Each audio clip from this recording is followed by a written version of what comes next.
Ever watched Halo Infinite Pros and wondered, I wonder what makes them so much better than me? Well, in today's video, I'm going to show you 10 tips to make you play more like a pro, and we're starting right now.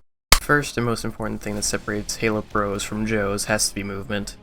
Things like herb sliding, drop sliding, ghost jumping, skill jumping, flag juggling, hidden ledges, strong side maneuver, and many more techniques.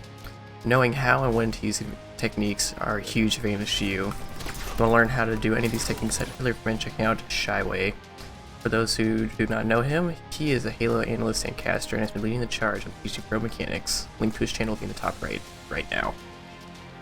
This goes hand in hand with tip number 1, and it is to know your equipment pickups, specifically grapple, repulsor, and thrust. When a pro grabs a grapple, they're thinking options. They are not only going to use it to move around the map, they're thinking about, I can grab this weapon without going my way to go pick it up.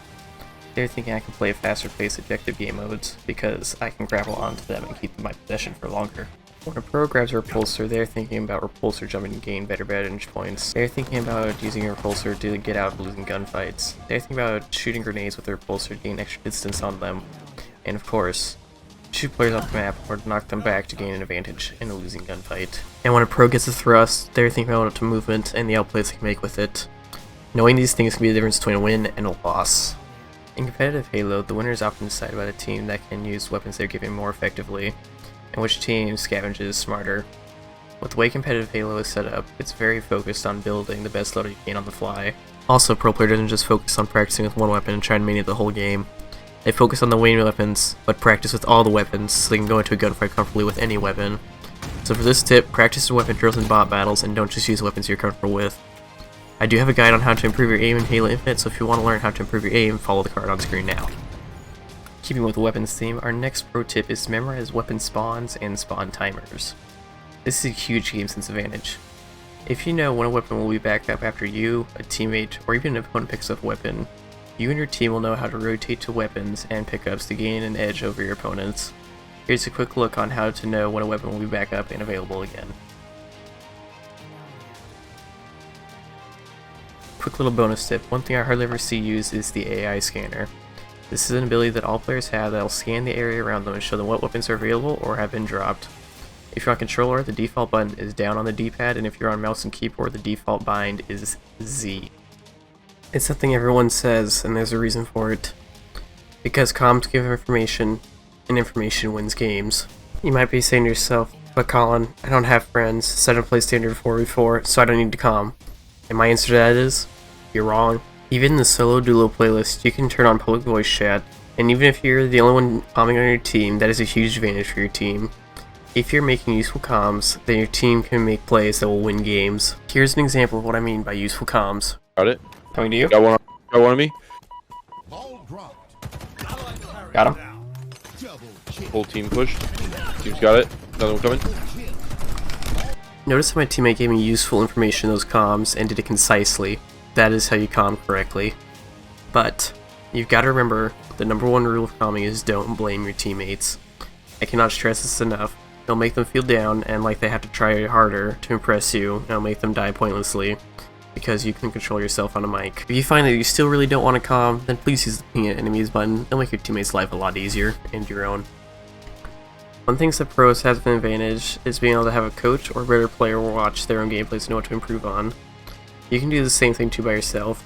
You can just record your POV or use a theater mode in game and watch your POV back and see what you could have done differently to win more gunfights, which would mean win more games. If you're using theater mode, you can even watch your opponent's POV to see what they did to kill you with ease. Now, I'm not going to tell you the best settings to win every game, but I will tell you 4 settings most pros use gain advantage. They'll be on the screen now, and trust me when I say it is a night and day difference. Think about the most annoying team you've ever played. What did they do to get in your head? I bet I know the answer to that. They didn't let you 1v1 them in gunfights. In Pro Halo, you often see one of two things. Number 1, 2 or 3 players move in a group to be able to team shot players and kill them faster. And number 2, 2 or 3 players will head to the same objective from different angles to pinch and team shot people on that objective. Another thing pros do is they don't give up position advantages unless A, it doesn't help them anymore, or B, they are forced to. A great example of this is to don't give up high ground. It gives you an easier angle on opponents for headshots and a harder angle for them to hit you. Just don't be like this guy. This is something way underused up until the higher ranks of Halo, and that is know when to run away. If you're in a gunfight and know you're in a losing battle, don't let your pride or the highlight reel moment mindset take over. 99% of the time you will lose. Just rotate back to your team so you don't get split spawned and farmed by the enemy team.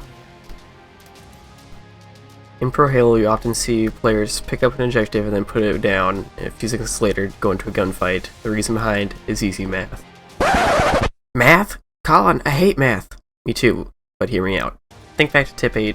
Which is easier for your team, to win a 4v4 or a 3v3? It's a 4v4. You guys will have an easier time getting kills the more people you have shooting. And the more kills you have in an objective style game mode, the more your opponents will be on respawn, and with the way the Halo spawn system works, it will likely be on the other half of the map. So that is a free 15 to 30 seconds of hold time without anyone shooting you. Well, now you know how to play like your favorite Halo Pro.